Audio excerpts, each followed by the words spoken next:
Hi అండి, ఈరోజు వీడియోలో రెండు వైపులా బార్డర్స్ వస్తాయి. అంటే ఒక చిన్న బార్డర్ వచ్చింది, ఇంకో సైడ్ కూడా ఇంకో బార్డర్ వచ్చింది. చాలామంది ఇక్కడే డౌట్ వస్తుంది, ఇంకో బార్డర్ ఎందుకు మీరు వేస్ట్ చేస్తున్నారని. అది కస్టమర్ ఇష్టాన్ని బట్టి ఉంటుందండి, అంతేగాని మా సైడ్ అయితే మాకు నచ్చినట్టు కుట్టకూడదు అనమాట. కానీ ఈ కస్టమర్ ఏంటంటే ఒక సైడ్ చిన్న బార్డరు హ్యాండ్కి, ఇంకొక సైడ్ నడుముకి వేయమన్నారు. పెద్దవాళ్ళ సైజు బ్లౌజ్ అండి, పెద్ద సైజు. అందుకు నేను 1 మీటర్ లైనింగ్ అయితే తీసేసుకున్నాను. 1 మీటర్ అయితే కరెక్ట్గా సరిపోతుంది వీళ్ళకి. 1 మీటర్ లైనింగ్ తీసేసుకుని తడుపుకుని ఆరబెట్టుకుని నీట్గా ఐరన్ చేసుకున్నాను. ఫోల్డింగ్ అనేది నా వైపుకు ఉంది, కోరాస్ ఆపోజిట్లో ఉన్నాయి. ఆల్రెడీ సగానికి ఫోల్డ్ చేసుకున్నాను కదా, ఇంకొక ఫోల్డింగ్ చేసుకోవాలి. ఇలా చేయడం వల్ల మనకి ఒకేసారి 2 హ్యాండ్స్ అయితే కట్ అవుతాయి. అప్పుడు కరెక్ట్గా వస్తాయి అనమాట. ఒక్కొక్క హ్యాండ్ సపరేట్గా కట్ చేయకూడదు. ఎల్ స్కేల్ తీసుకోండి. ఇక్కడ ఎడ్జెస్ ఏమైనా ఉంటే కొంచెం ఎక్కువ తక్కువ కట్ చేసేసుకోవచ్చు. ఇలా స్ట్రైట్గా లైన్ వేసేయండి. నాకు బార్డర్ వచ్చింది కదా, తిప్పేసుకుంటే సరిపోతుంది. అందుకని ఒక 1/2 ఇంచ్ ఎక్స్ట్రా తీసుకున్నాను. హ్యాండ్ హైట్ కొంచెం పెంచమన్నారు, అందుకు 1/2 ఇంచ్ ఎక్కువ తీసుకున్నాను. ఓకేనా. ఖర్చు కోసం ఒక మార్కింగ్, ఎక్స్ట్రా హైట్ పెంచమన్నందుకు ఇంకొక మార్కింగ్. తర్వాత మనం తీసుకున్న ఆది బ్లౌజ్లో హ్యాండ్ హైట్ ఇలా పట్టేసుకుని హ్యాండ్ హైట్ ఒక మార్కింగ్ వేయండి. ఎక్స్ట్రా ఖర్చు కోసం ఒక 1/2 ఇంచు. మళ్ళీ ఎల్ స్కేల్ తీసుకుని స్ట్రైట్గా ఒక లైన్ వేసేసేయండి. తర్వాత మనం తీసుకున్న ఆది బ్లౌజ్లో ఉల్టా తిప్పేసుకుని పైన షోల్డర్ కుట్టు దగ్గరించి సైడ్ జాయింట్ ఫస్ట్ కుట్టు వరకు ఎంత వచ్చిందో చెక్ చేయండి. అయితే బ్లౌజ్ అనేది బ్యాక్ పార్ట్ నుంచి మాత్రమే తీసుకోవాలి, ఫ్రంట్ పార్ట్ నుంచి కాదు. నాకు 8.5 వచ్చిందండి. 8 మీద 5 గీతలు, 8.5. 8వ నెంబర్ తోటి ఆర్మ్లూజ్ వస్తే చంక డౌన్ అనేది మనం 3.5 తీసుకోవాలి. 3.5 తీసుకుని ఒక మార్కింగ్ అయితే వేసేసేయండి. ఇలాగా చూసారు కదా, ఎలాగైతే మార్కింగ్ వేస్తున్నారో అలాగా. తర్వాత క్రాస్గా చూడండి, 8.5కి ఎక్కడికి వస్తే అక్కడ ఒక మార్కింగ్ వేయండి. వేసుకున్న తర్వాత మనకి హ్యాండ్ లూజ్ ఎంత వచ్చిందో ఒకసారి అయితే చెక్ చేయండి. హ్యాండ్ లూజ్ ఇక్కడ ఒక మార్కింగ్ వేయండి. ఎక్స్ట్రా ఖర్చు కోసం 2 ఇంచులు తీసుకోండి. ఇప్పుడు క్రాస్కి ఇలా లైన్ వేసేసేయండి. ఆ తర్వాత ఇక్కడ కూడా 2 ఇంచెస్ ఎక్స్ట్రా తీసుకోండి. ఇప్పుడు మనకి బ్యాక్ పార్ట్ కర్వ్ కావాలి, ఫ్రంట్ పార్ట్ కర్వ్ కూడా కావాలి కదా. ఫస్ట్ స్ట్రైట్గా చూసుకోండి, ఆర్ములు ఎంత వచ్చిందో చూసుకుని సగానికి ఒక మార్కింగ్ అయితే వేసుకోండి. అంటే మనకి front part curve, back part curve డిఫరెంట్గా తీసుకోవాలన్నమాట. ఫ్రంట్ పార్ట్లో లోతు తీసుకోవాలి, బ్యాక్ పార్ట్లో అసలు లోతు తీయకూడదు. సో ఫస్ట్ అయితే నేను చెప్తాను, క్లియర్గా వినండి. వీడియో నచ్చితే లైక్ చేయండి. స్ట్రైట్గా చూడండి, ఆర్ములు ఎంత వచ్చినా పర్లేదు, సగానికి ఇలా ఫోల్డ్ చేసేసుకుని ఇక్కడ ఒక మార్కింగ్ వేయండి. వేసుకున్న తర్వాత ఇలా స్ట్రైట్గా లైన్ వేసేసేయండి. ఇలా స్ట్రైట్గా లైన్ వేసుకుని ఈ ఇలా క్రాస్గా పావుతొక్క 2 ఇంచులకు మార్కింగ్ వేయండి. ఇలాగా ఈ షోల్డర్ దగ్గర 1 ఇంచుకు ఒక మార్కింగ్ వేయండి. కర్వ్ స్కేల్ తోటి నీట్గా కర్వ్ అనేది తిప్పేసుకోండి. కర్వ్ స్కేల్ తీసుకుని నీట్గా కర్వ్ అనేది తిప్పేసుకోవాలి. కర్వ్ స్కేల్ లేకపోతే మాత్రం పర్ఫెక్ట్గా రాదండి. కర్వ్ అనేది ఖచ్చితంగా కర్వ్ స్కేల్ వాడాలి మీరు. చాలామంది చెప్తూ ఉంటారు ఇలా తిప్పేసుకుంటే వచ్చేస్తుందని, కానీ కొత్త వాళ్ళకి రాదండి. కర్వ్ స్కేల్ వాడితే పర్ఫెక్ట్గా వస్తుంది. పైన 1 ఇంచు ఇలా కర్వ్ తిరిగేసి మళ్ళీ ఉల్టా తిప్పేసుకుని మళ్ళీ ఇలాగ కర్వ్ అనేది తిప్పేసేయండి. ఇలాగా అంతే. ఈ కర్వ్ తిరిగిన చోట ఇక్కడ నుంచి ఒక 1/2 ఇంచు లోతు, ఆర్మ్ లూజ్ తగ్గించి మన వైపుకి 1 ఇంచు. మళ్ళీ ఇది ఫ్రంట్ పార్ట్ లోతు అండి. మళ్ళీ అక్కడ 1 ఇంచు తగ్గించి ఇలా కర్వ్ తిప్పేసుకుని మళ్ళీ ఉల్టా తిప్పేసుకుని ఇంకొక షేప్ అయితే ఇచ్చేసేయండి. అంతే. చూసారా ఎంత ఈజీగా అయిపోయిందో. ఇప్పుడు ఎలాగైతే మార్కింగ్ వేసుకున్నామో సేమ్ అదే విధంగా కటింగ్ చేసుకుంటూ వెళ్ళిపోండి. ఇలా నీట్గా కటింగ్ చేసేసుకోవాలి. ఈ సైడ్ కూడా అంతే. ఈ సైడ్ కూడా ఎగస్ట్రా ఈ మిడిల్ ఒక చిన్న టక్ ఇచ్చేసేయండి. ఇక్కడ మనకి సైడ్కి అతుకులు పడతాయి కదా, ఒక 2 ఇంచెస్ అయితే తీసేసుకున్నాను. ఈ సైడ్కి ఎగస్ట్రా ఉన్న క్లాత్ని కట్ చేసేసేయండి. ఈ సైడ్కి ఎగస్ట్రా ఉన్న క్లాత్ని నీట్గా కట్ చేసేయండి. 2 లేయర్స్ని మిడిల్లో చిన్న టక్ ఇచ్చేసేయండి. 2 లేయర్స్ని సపరేట్గా తీసేసుకుని లోత్ అనేది కట్ చేసేయండి. ఇలా లోత్ అనేది నీట్గా కట్ చేసుకోవాలి. ఇలా మొత్తం కూడా అంతే కట్ చేసుకుని ఇక్కడ ఒక మార్కింగ్ వేయండి. ఇక్కడ ఒక మార్కింగ్ అయితే వేసుకోండి. అయిపోయిందండి. దీన్ని తీసి పక్కన పెట్టేద్దాం. తర్వాత వచ్చేసి back part cutting. Hands cut చేసిన తర్వాత బ్యాక్ పార్ట్ కట్ చేయాలి, లేదంటే మనకి సరిపోదు బ్లౌజ్ పీస్ అనేది. ఫోల్డింగ్ అనేది మన వైపుకు ఉండాలి, కోరాస్ అనేవి ఆపోజిట్లో ఉండాలి. ఎల్ స్కేల్ తీసుకుని స్ట్రైట్గా ఇలా లైన్ వేసేసేయండి. ఇలా స్ట్రైట్గా ఇలాగా. ఓకేనా. తర్వాత హైట్ పెంచమన్నారు, ఒక 1 ఇంచ్ అయితే తీసుకుంటున్నాను. ఇప్పుడు మనం తీసుకున్న ఆది బ్లౌజ్లో హైట్ కింద ఖర్చులు వదిలేసి ఎంతైతే ఖర్చులు తీసుకున్నామో దాని హైట్ అయితే మార్కింగ్ వేసుకోవాలి. అంతకంటే ముందు చెస్ట్ లూజు, నెక్ కింద నుంచి ఈ కుట్టు దగ్గరించి ఆ కుట్టు వరకు ఎంత వచ్చిందో చూడండి. ఈ కుట్టు దగ్గరించి ఆ కుట్టు వరకు మనకి ఎంత వచ్చిందో చెక్ చేస్తే నాకు 20.5 వచ్చింది. అంటే 10.5 అనమాట. 20.5 అంటే 10.5. 10.5కు ఒక మార్కింగ్ వేయండి. 41 సైజ్ అండి. 10.5కు ఒక మార్కింగ్ వేసుకుని ఎక్స్ట్రా ఖర్చు కోసం 2 ఇంచులు. తర్వాత మనం తీసుకున్న ఆది బ్లౌజ్ ఉంటుంది కదా, కింద ఖర్చులు వదిలేసి హైట్తో కలిపి మార్కింగ్ వేసేసుకోండి. హైట్ మనం తీసుకున్న ఆది బ్లౌజ్ ఉంటుంది కదా, దాని హైట్ తెలియాలంటే బ్యాక్ పార్ట్లో మెయిన్ డాట్ దగ్గర నుంచి షోల్డర్ వరకు కిందగా పట్టుకోవాలన్నమాట. ఎక్కడంటే అక్కడ పట్టుకుంటే హైట్ సరిగ్గా రాదు. బ్యాక్ పార్ట్లో డాట్ పట్టుకుని తిన్నగా పట్టుకుని కింద మనం ఎంతైతే ఖర్చు కోసం హైట్ కోసం మార్కింగ్ వేసామో అదంతా వదిలేసి అప్పుడు మార్కింగ్ వేసుకోవాలి మనం. ఓకేనా? ఇంకోండి ఇలా పట్టేసుకుని కింద ఖర్చు ఇంకొక 1/2 ఇంచు, మరింత కాదు, మరింత ఎక్కువ పెట్టొద్దన్నారు హైటు, కొంచెం పెంచమన్నారు హైటు, అంతే. ఇలా స్ట్రైట్గా ఇలా మార్కింగ్ వేసేసేయండి. వేసిన తర్వాత 10:15కి ఇక్కడ కూడా మార్కింగ్ వేయండి. ఇక్కడ ఇక స్ట్రైట్గా లైన్ వేయండి. 10:15కి మార్కింగ్ వేసేసేయండి. ఇక్కడ నెక్ డీప్ తెలియాలంటే వీళ్ళకి నెక్ దింపకూడదు అన్నారండి, అందుకని దింపట్లేదు. వీపు పాట హైట్ ఖర్చులతో కలిపి మార్కింగ్ వేసేయండి. కింద ఖర్చులు వదిలేసి పైన ఖర్చులతో కలిపి కింద ఎంతైతే చెస్ట్ ఇచ్చామో పైన కూడా అంతే చెస్ట్ ఇచ్చేసి ఇలా స్కేల్ తోటి ఇలాగ నీట్గా ఎగస్ట్రా ఖర్చు కోసం మార్కింగ్ అయితే వేసేసుకోవాలి. నెక్ విడ్త్ వచ్చేసి 2.5 ఇంచులు ఖచ్చితంగా తీసుకోవాలండి. 40+ కదా, లేకపోతే సరిపోదు షోల్డరు. ఖర్చు కోసం ఒక 1/2 ఇంచు. కింద వచ్చేసి నేను 3.5 తీసుకుంటున్నాను. ఓకేనా? నెక్ రౌండ్గా వస్తుంది, సరిపోతుంది. ఇలాగా మళ్ళీ కర్వ్ స్కేల్ తోటి నీట్గా కర్వ్ అనేది తిప్పేసేయండి. ఇలా కర్వ్ స్కేల్ తోటి నీట్గా కర్వ్ అనేది తిప్పేసుకోవాలి ఇలాగా, అంతే. ఇప్పుడు చిన్న సైజు షోల్డరు ఖర్చులతో కలిపి మార్కింగ్ వేసుకోండి. ఇలా చిన్న సైజు షోల్డర్ ఖర్చులతో కలిపి మార్కింగ్ వేసుకోండి. సో ఇప్పుడు ఫుల్ షోల్డర్ ఎంత వచ్చిందో చెక్ చేసుకుని ఆ తర్వాత చంక డౌన్ అనేది తీసుకోవాలి. వీడియో స్కిప్ చేయకుండా చూడండి, మంచి మంచి టిప్స్ అయితే ఉంటాయి. వీళ్ళకి ఆర్మ్ లూజ్ ఏమో 8.5 ఉంది, చెస్ట్ మాత్రం 42 ఇంచులు. సో వీళ్ళకి చంక డౌన్ ఎంత పడుతుందో తెలుసా? దగ్గర 5.5 ఇంచులు అయితే సరిపోవచ్చు. ఒకసారి చెక్ చేద్దాం. 6 ఇంచులు సరిపోదు, ఎందుకంటే మనకి ఆర్మ్ లూజ్ తక్కువ ఉంది కదా, అందుకుని. ఫుల్ షోల్డర్ నాకు 6.5 వచ్చింది. 6.5 ఫుల్గా కరెక్ట్గా 6.5 వచ్చింది. నెక్ వచ్చేసి 2.5 ఇంచులు అయితే ఇచ్చాను. ఇలా అనమాట 6.5. ఇలా కరెక్ట్గా 6.5కి మార్కింగ్ వేసుకోండి. ఇక్కడ కూడా 6.5కి మార్కింగ్ వేసుకోవాలి. ఇలా స్కేల్ తోటి ఇలా మార్కింగ్ వేసుకుని ఇక్కడ కూడా అంతే ఇలాగా. ఇప్పుడు కార్నర్ దగ్గర ఖచ్చితంగా 1.5 ఇంచులు ఉండాలి, ఎందుకంటే పెద్ద సైజు నెక్ కూడా పైకి ఉంది కదా, అందుకుని 1.5 ఇంచులు ఖచ్చితంగా ఉండాలి. కర్వ్ స్కేల్ తోటి నీట్గా కర్వ్ అనేది తిప్పేసుకుని షోల్డర్ దగ్గర కావాల్సినంత ఖర్చు వదిలేయండి. మీరు ఎంతైతే ఖర్చు పెట్టుకుంటున్నారో అంత ఇలాగా నీట్గా చెక్ చేసుకోవాలి. ఇలాగా షోల్డర్ దగ్గర కావాల్సినంత ఖర్చు వదిలేసుకుని గీత నుంచి కింద నుంచి కొలుచుకోవాలి 8.5 వచ్చిందా లేదా. నాకైతే మ్యాచ్ అయిపోయినట్టేనండి. ఇలా చూస్తున్నాను చూడండి, 8.5. నాకు కొంచెం మ్యాచ్ అవ్వలేదు, సో నేనైతే కొంచెం కిందకి దింపుతున్నాను. అంటే 6 ఇంచులు ఇచ్చేస్తున్నానండి. 6 ఇంచులు అయితే మ్యాచ్ అవుతుంది. 1.5 ఇంచులకి మార్కింగ్ వేసుకుని మళ్ళీ కర్వ్ స్కేల్తో నీట్గా కర్వ్ అనేది తిప్పేసేయండి ఇలాగా, అంతే. ఇప్పుడు మళ్ళీ ఒకసారి చెక్ చేసుకోండి 8.5 వచ్చిందా లేదా. సో నాకైతే వచ్చేసిందండి, అంతే. ఇప్పుడు నడుములు చూద్దాము. కాజా పట్టి వదిలేసి ఉక్సు పట్టి వరకు ఎంత వచ్చిందో చెక్ చేసుకోండి. నడుము పట్టి కేవలం డాట్ కోసం మాత్రం ఉపయోగపడుతుంది, ఇంకెక్కడ ఉపయోగపడదు నాకైతేని. నా మెథడ్లో చూసుకుంటే మాత్రం నాకు 34 ఇంచులు వచ్చింది. దాంట్లో 4వ భాగం ఎంత వచ్చింది మనకి 8.5. డాట్ కోసం 1 ఇంచు కలిపితే 9.5.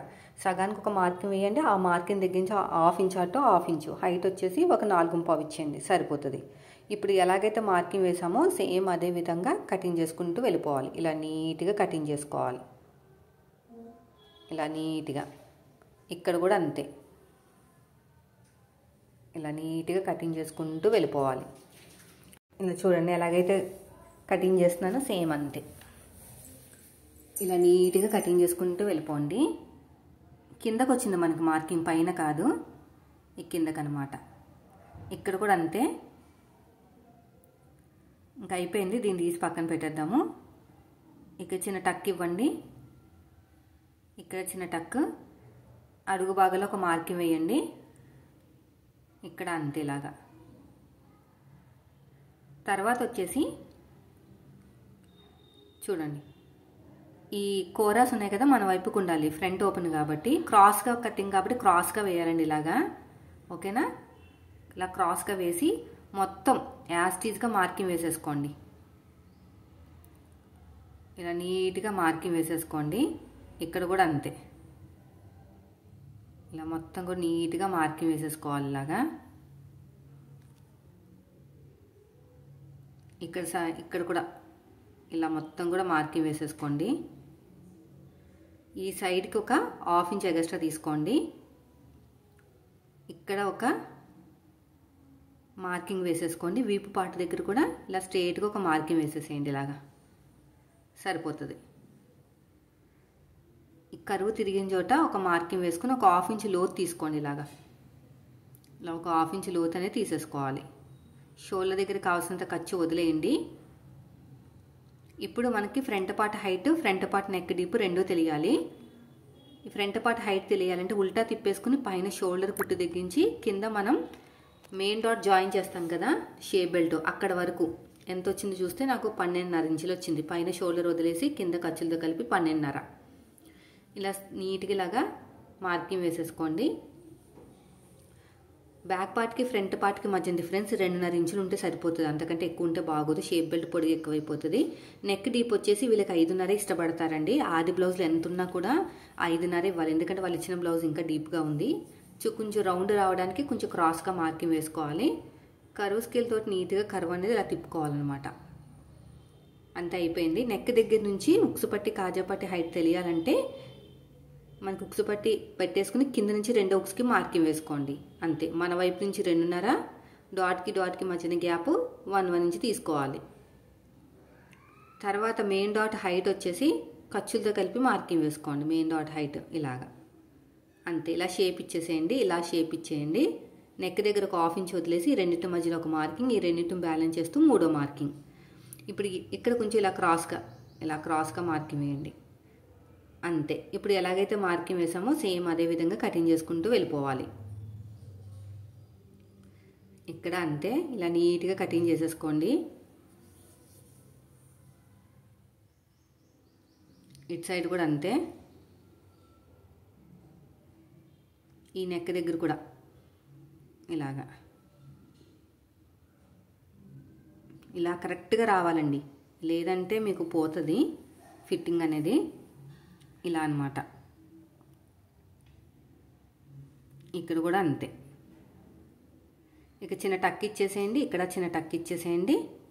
ఇక్కడ కూడా చిన్న టక్ ఇచ్చేసేయండి. ఈ అడుగు భాగంలో ఒక మార్కింగ్ వేయండి. ఇక్కడ కూడా ఒక మార్కింగ్ వేయండి. ఇక్కడ కూడా ఒక మార్కింగ్ వేయండి. ఇప్పుడు బ్యాక్ పార్ట్ మీద ఫ్రంట్ పార్ట్ పెట్టేసుకుని ఇలా బ్యాక్ పార్ట్ మీద ఫ్రంట్ పార్ట్ పెట్టేసుకుని ఇలా కరెక్ట్గా పెట్టేసుకుని సైడ్ జాయింట్ వైపుకి ఇలా సైడ్ జాయింట్ వైపుకి ఒక్క 1/2 ఇంచ్ టేప్ను పైకి వదిలేసి చెక్ చేసుకుంటే నాకు పావుతొక్క 3 ఇంచులు అయితే వచ్చింది. So shape belt side joint వైపుకి పావుతొక్క 3 ఇంచులు అయితే తీసుకోవాలన్నమాట. ఇక్కడ చూడండి, ఈ కూర ఉన్న క్లాత్ నీట్గా కట్ చేసేయండి. ఒక 1.5 ఇంచుల వరకు. ఇక్కడ కూడా అంతే. ఇప్పుడు స్కేల్ సహాయంతో స్ట్రైట్గా ఒక లైన్ వేసేసేయండి. ఇలా స్కేల్ తీసుకుని స్ట్రైట్గా ఇలా లైన్ వేసేసేయండి. ఇక్కడ కూడా అంతే. ఇక నీట్గా కట్ చేసేయండి. అయిపోయిందండి. పొడుగు వచ్చేసి 11 ఇంచులు అయితే సరిపోతుంది. 11 ఇంచులు అయితే కరెక్ట్గా వచ్చేస్తుంది. కానీ స్ట్రైట్గా ఉండాలి, వంకర టింకర ఉండకూడదు, స్ట్రైట్గా ఉండాలి. 11 ఇంచులకైతే మార్కింగ్ వేయండి. ఇలాగా పొడుగ్గా ఒక 11 ఇంచులకి సైడ్ జాయింట్ పావుతొక్క 3. ఇంకా చూడండి,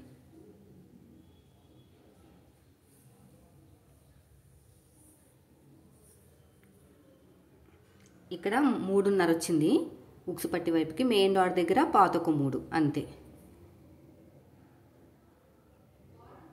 నాకు అతుకు పడుతుందండి పైన, నేను కుట్టేటప్పుడు చూపిస్తాను మీకు ఎలా వేయాలి అతుకు అనేది. అంతే. కొన్ని బ్లౌజులు ఏంటంటే 1 మీటర్ కన్నా ఎక్కువే పడుతుంది, కానీ మనం 1 మీటర్తోనే అడ్జస్ట్ చేయాలి. లేదంటే కస్టమర్ ఏమంటారంటే ఇంకా ఎక్కువ ఇవ్వాలని అంటారనమాట. అందుకుని ఇక్కడ అతుకు పడుతుందండి పైన షేప్ దగ్గర కొంచెం అతుకు పడుతుంది. లైనింగ్ క్లాత్ ఇది. సో నేను అందుకని మార్కింగ్ వేసుకుని పెట్టుకుంటున్నాను, లేదంటే మర్చిపోయి కుట్టేసాను అనుకోండి షేప్ బెల్ట్ ఒకటి ఎక్కువ ఒకటి తక్కువ వస్తుంది. సో ఇంకొక లేయర్ కట్ చేసుకోవాలి ఖచ్చితంగా. అది మీ దగ్గర లైనింగ్ ఉంటే లైనింగ్, లేదంటే వేరే పీస్ అయినా పర్లేదు. నాకు లైనింగ్ దగ్గర ఇంకొక షేప్ వచ్చింది చూసారా, మన మెత్తలో కట్ చేస్తే ఇలా షేప్ వస్తుంది అనమాట. ఆ షేప్ తోటి ఇంకొక లేయర్ అయితే కట్ చేశాను ఇలాగా. ఇక్కడ కూడా అంతే. ఇంకా సపరేట్గా తీసేసేయండి ఇలాగా.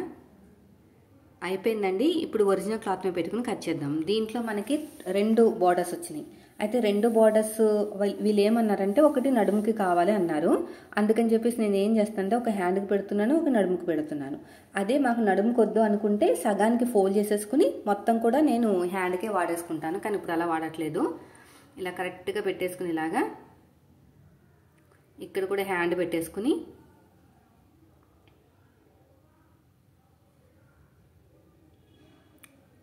ఇలా కరెక్ట్గా పెట్టేసుకుని స్ట్రేట్గా కట్ చేసేయండి.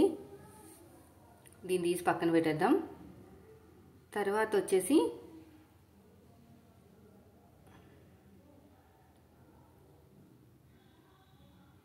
ఇది వీపు పాటికి రావాలి కదా, ఇక్కడ వేస్తున్నాను. ఇలాగా ఫ్రంట్ పార్ట్ క్రాస్ కటింగ్ కదా, క్రాస్గా వేసుకోవాలి. ఇలా క్రాస్గా అంతే. ఇప్పుడు ఎలాగైతే మార్కింగ్ వేసామో సేమ్ అదే విధంగా కటింగ్ చేసుకోండి. షేప్ బెల్ట్ ఇక్కడ వస్తుంది అనమాట. క్రాస్గా వేయకూడదు, షేప్ బెల్ట్ తిన్నగానే ఉండాలి. అడ్జస్ట్మెంట్ మొత్తం కూడా అడ్జస్ట్మెంటే చేసుకోవాలండి. ఇలాగా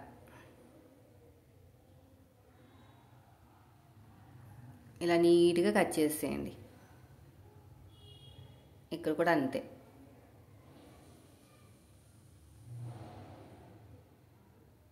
పక్కన పెట్టేద్దాం.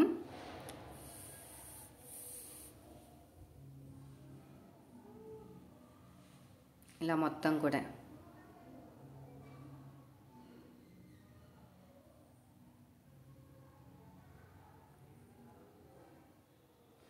తర్వాత వచ్చేసి ఇక్కడ కూడా అంతే.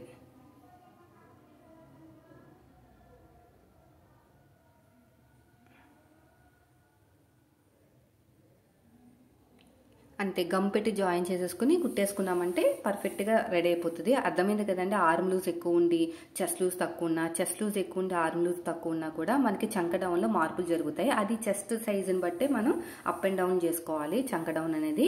సో మన ఛానల్లో చాలా వీడియోస్ ఉన్నాయి. చంక డౌన్ వచ్చినప్పుడు, ఎక్కువ తక్కువ వచ్చినప్పుడు ఎలా కట్ చేసి కుట్టాలి అనేది. కటింగ్ చూపించాను కదా, నెక్స్ట్ వీడియోలో స్టిచ్చింగ్ చూపిస్తాను. వీడియో నచ్చితే ఖచ్చితంగా లైక్ చేయండి. Thank you for watching.